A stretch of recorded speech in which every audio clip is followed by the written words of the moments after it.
Art, নকশা, design এগুলোতে আমি বরাবরই খুব কাঁচা। ছোটোবেলা থেকেই এগুলোর প্রতি একটা অন্যরকম ভয় কাজ করতো আমার। এমনকি পরীক্ষায় আর্টের সাবজেক্টে আমি সব থেকে কম নাম্বার পেতাম। তারপরে এসএসসি, ইন্টারে বিভিন্ন ধরনের চিত্র আঁকাতে হতো, সেগুলোও আঁকাতে পারতাম না।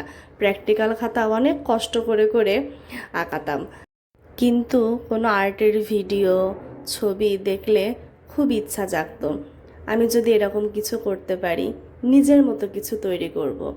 জানি সেটা ভালো হবে না, কিন্তু আমার মতো হবে।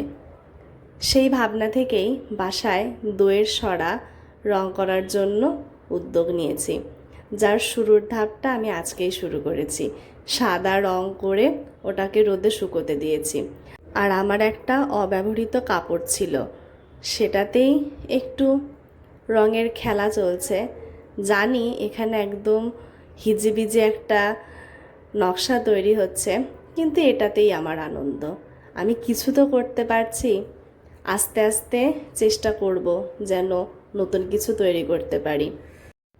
নতুন কিছু শেখার প্রচেষ্টায়, নতুন কিছু তৈরির ইচ্ছায়, এটাই আমার প্রথম পদক্ষেপ।